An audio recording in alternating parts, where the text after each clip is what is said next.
तो गाइज आप सभी का स्वागत है। मेरा नाम दीपक और मैं आज जो एक नई क्लास स्टार्ट करने जा रहा हूँ उत्तर प्रदेश पुलिस। टारगेट हमारा रहेगा 18 फरवरी, क्योंकि 18 फरवरी को जो डेट है वो 100% डिसाइड हो चुकी है। 18 फरवरी 100% डन है आपकी डेट। और गाइज मैं आपसे ये कहना चाहता हूँ कि अगर आप देखो 18 तारीख तक, आज कितनी तारीख हो गई, 6 तारीख, तो 24-25 दिन ये और 18 हो, यानी कि 1.5 महीना आप लमसम मान लो कि आप 18 फरवरी तक अपना एग्जाम 100% क्वालिफाई कर सकते हो। तो गाइस इससे पहले मैं अपना थोड़ा इंट्रोडक्शन देना चाहता हूँ। मेरा नाम दीपक है और मैं 2021 में जो सब इंस्पेक्टर का एग्जाम हुआ था, उत्तर प्रदेश सब इंस्पेक्टर का एग्जाम दे चुका हूँ। ASI वाला भी दे चुका हूँ और कांस्टेबल भी दे चुका हूँ। लेकिन कहते हैं ना, जब तक किस्मत से ज्यादा और समय से पहले किसी को नहीं मिलता। सेम कंडीशन मेरे साथ है। मैंने सब इंस्पेक्टर एग्जाम दिया जिसमें मेरे 400 में से 293 एग्जाम नंबर थे, 293 नंबर थे मेरे। लेकिन मैंने आपका DVB में दे के आया था, फिजिकल भी मैंने दिया और लास्ट जो फाइनल मेरिट होती है उस फाइनल मेरिट में मैं बाहर हो गया। लेकिन ये संघर्ष जारी है, संघर्ष जारी रहेगा जब तक सरकारी नौकरी लेनी है, क्योंकि सरकारी के बिना तो काम कहाँ है भाई। जब इतनी मेहनत करी तो सरकारी क्यों नहीं लेंगे, लेंगे एक दिन।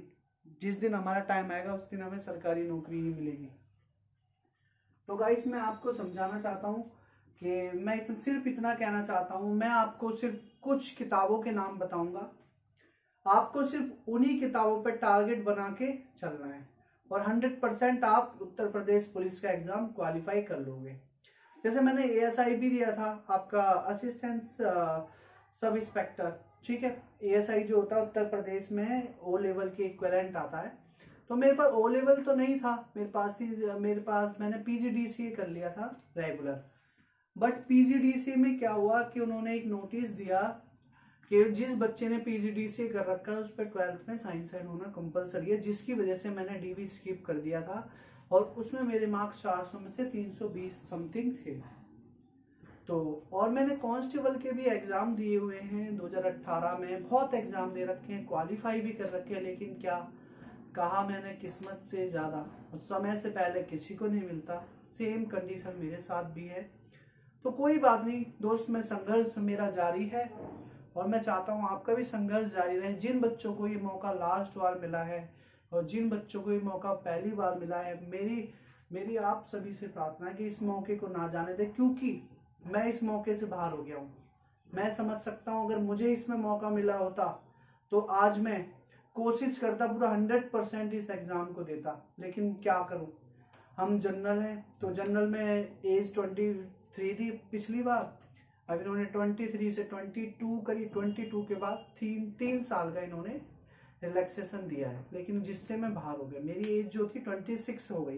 बट कोई नहीं, जब टाइम आएगा जब मिलेगी जॉब। तो मेरा आप सभी से यही निवेदन है कि आपको मैं 4-5 किताबों के नाम बताऊंगा और आपको सिर्फ उसी पे फोकस बनाना है। टीचर से पढ़ो, आप किसी भी टीचर से पढ़ो, मुझे कोई प्रॉब्लम नहीं है।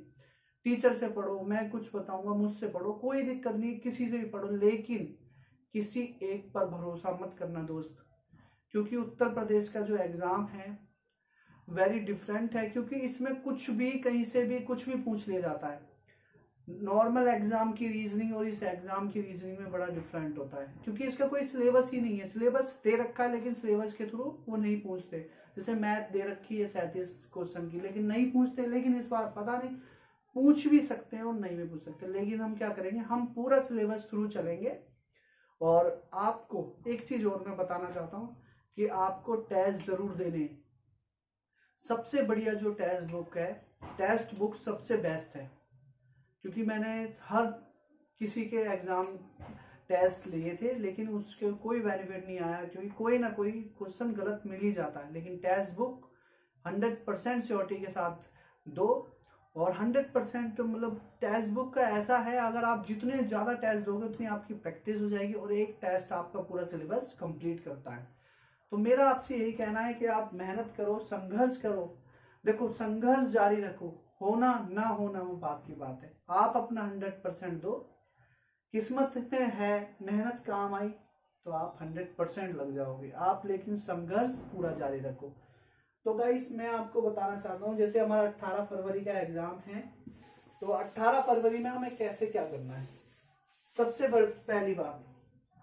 पहली बात है जीएस कैसे कवर करें। देखो जीएस का मैं मानना, जीएस में यही कहूंगा, जीएस में सबसे बढ़िया जो आपका वो है लूसेंट। आपको लूसेंट जरूर पढ़नी है, लूसेंट आपको 100% पढ़नी है। और लूसेंट कोई बड़ी चीज नहीं है दोस्तों, जितना ज्यादा चाटोगे अपना भी बढ़िया हो जाएगी।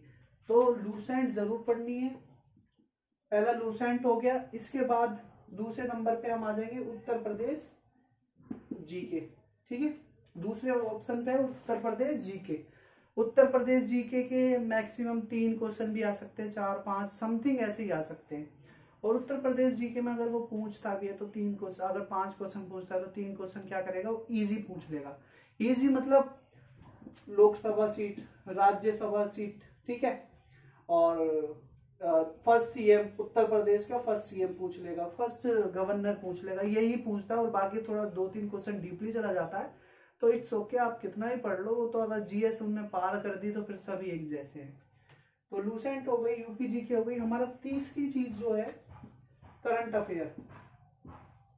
करंट अफेयर के लिए मैं आपको एक चीज सजेस्ट करूंगा, आप या तो स्टडी स्पीडी की जो बुक आती है उसे ले लें, या फिर अगर आप स्टार्टिंग से अगर आपको पता हो तो हमारे जो गौरव सर है उत्कर्ष में, उनकी जो करंट है उससे तो बढ़िया कुछ है ही नहीं। अगर आप उनकी क्लास लेते हो तो इनफ है, कि जरूरत ही नहीं है, क्योंकि वो कंप्लीट पढ़ाते हैं, उनकी बराबरी कोई कर ही नहीं पाता। तो फिर भी अगर आप उत्कर्ष गौरव सर से नहीं पढ़े हैं तो आप स्पीडी की बुक ले सकते हैं, ठीक है। एक स्पीडी की बुक ले लें, उनसे पढ़ें बढ़िया करके। स्पीडी के बाद जब आप स्पीडी पढ़ लेते हैं तो आपका Lucent, Uttar Pradesh GK, current affair, 3 ये जो जीके का हमारा पोर्शन है यही कवर हो जाता है। इसमें क्या है, उत्तर प्रदेश में उत्तर प्रदेश की करंट भी हो जाती है, अगर मांगेगा तो चांस बहुत कम है पूछने के, अगर पूछेगा भी तो। बाकी ये तीनों चीज 100% आपको कवर करनी है। और इसे लूसेंट को आप टारगेट बना के चलेंगे, मुझे 15 दिन में लूसेंट बिल्कुल खत्म कर देनी है। आपके पास टोटल 24 आवर्स है, आपके पास 24 आवर्स है। आप ये देखो आपका लास्ट है, क्योंकि इसके बाद कोई भी वैकेंसी नहीं आएगी। तो आपको 100% अपना 15 आवर्स मैक्सिमम टाइम देना है इसके अंदर, जितना हो आप इसमें टाइम दीजिए, ठीक है। 15 घंटे आपको पढ़ना है, जब भी आपकी नौकरी लगेगी, ठीक है। आपका जीके का पोर्शन हो गया, जीके हो गई कंप्लीट। अब हम आते हैं अगले सब्जेक्ट पे, ठीक है। आप इतना कर लोगे जीके 100% हो जाएगी। और इसके साथ टेस्ट तो लगाना ही है, टेस्ट को एनालाइज करना है, जीके सारी याद करनी है, उसमें में से हर चीज, जो चीज समझ में नहीं है उसे भी समझना है, ठीक है। अब आते हैं हम सेकंड सब्जेक्ट पे।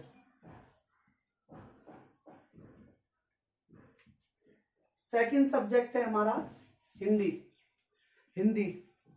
हिंदी की, तो हिंदी में हम क्या करते हैं, हिंदी का जो सबसे बेस्ट ऑप्शन है, हिंदी में सबसे बढ़िया है आप प्रैक्टिस करो हिंदी की। टेक्स्ट बुक पे इतने सारे क्वेश्चंस पढ़े हैं, पुराने पेपर हिंदी के, मतलब कहीं से भी आपको हिंदी मिले, आपको छोड़नी नहीं है। हिंदी उठाओ और कर दो टेस्ट शुरू, ठीक है। और इसमें जो बुक बताऊंगा मैं, या तो आप हिंदी की लूसेंट ले सकते हो, हिंदी की लूसेंट ले सकते हो, या फिर आदित्य पब्लिकेशन की बुक आती है। आप सबसे इनफ बुक जो है, मैं अगर इन दोनों में चॉइस दूंगा तो मैं आदित्य पब्लिकेशन को फर्स्ट चॉइस पर रखूंगा, क्योंकि आदित्य पब्लिकेशन में बिल्कुल खुल के, जितना कहते हैं ना कि हाँ भाई खुली किताब है, हमने धर दी आपके आगे, अगर आप पढ़ गए तो मौज ही मौज, नहीं तो आप यही। तो इसलिए मैं यही कहूंगा आदित्य पब्लिकेशन आप किताब ले लें, व्हाइट कलर की किताब होगी। अगर आप उसे अच्छी तरह से पढ़ लेते हैं तो आपको किसी टीचर से भी पढ़ने की जरूरत नहीं है। अगर आप बहुत अच्छी तरह से, क्योंकि हर चैप्टर में 500 क्वेश्चन दे रखे हैं, तो आप इजीली उन्हें कर सकते हैं। आप पहले चैप्टर पढ़ेंगे, उसके बाद आप अपना ये देखेंगे क्या नाम है, क्वेश्चन लगाएंगे। अगर इतना भी इनफ नहीं होता कि हाँ भाई मुझे हिंदी समझ में नहीं आ रही, और हिंदी समझ में इतनी इजी आती ही नहीं है, लगता है हिंदी बहुत इजी है, लेकिन हिंदी एक टफ सब्जेक्ट है। क्योंकि क्या होता है, हिंदी एक बिंदी जो होती है, हिंदी की एक बिंदी पूरे सेंटेंस को चेंज कर देती है। तो मेरा कहना यही है, अगर आपको आदित्य पब्लिकेशन से समझ में नहीं आता तो कोई बात नहीं, तो अदरवाइज तो आपको, मेरी नज़र में 2 टीचर है, क्योंकि मैं भी उन टीचरों से ही पढ़ा हूं, तो मैं आपको बताऊंगा। पहले है Arun sir, Arun sir first number पे दूंगा अरुण सर, और दूसरे पे हमारी निधि मैम, निधि मैम दूसरे पे है निधि मैम। आप चाहो तो इन दोनों टीचरों से पढ़ सकते हो। इनकी जो क्लास है मैक्सिमम 45 क्लासेस होंगी, इनकी 45 क्लास में ये पूरा कंप्लीट कर देंगे। और ये जो आप जो क्लासेस हैं 45 जो क्लासेस होगी, 45 घंटे का जो कोर्स है, आप चाहो तो इसे 10 दिन में खत्म कर सकते हो इजिली। ज्यादा टाइम लगना नहीं है आपको, 15 घंटे आपको देने, हिंदी में 3 घंटे दो, जीएस में 3 घंटे दो, 6 घंटे हो गए, ठीक है। अगर आप इन सबको 10 दिन में खत्म कर देते हो तो आपकी हिंदी बिल्कुल 100% श्योरिटी से खत्म हो जाएगी। और पेपर तो लगाने ही है, क्वेश्चंस लगाने, एक बार सिलेबस कंप्लीट होते ही क्वेश्चन लगाने चालू कर देने, ठीक है। हिंदी भी हो गई, हिंदी की आदित्य ले लो या लूसेंट ले लो, हिंदी आदित्य सबसे बेस्ट है, आदित्य लोगे तो सभी का फल हो जाएगा, ठीक है। आदित्य सबसे बढ़िया बुक है। और बाकी टीचर से पढ़ना है तो मैंने ये दोनों टीचर बता दिए हैं। अरुण सर आपको करियर लैब पे मिलेंगे, और निधि मैम का अपना एक इंस्टीट्यूट है निधि हिंदी के नाम से, तो निधि इंस्टीट्यूट के नाम से आप वहां जाके ज्वाइन कर सकते हो, ठीक है। हिंदी आपकी कंप्लीट हो गई, ठीक है, हिंदी का भी आपका पोर्शन हो गया।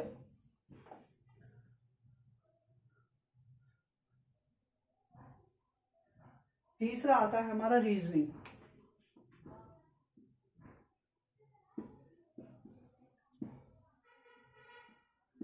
रीजनिंग, ठीक है। रीजनिंग का कैसे करना है, देखो मैं मानता हूं अगर कोई नया बच्चा है, एक मिनट,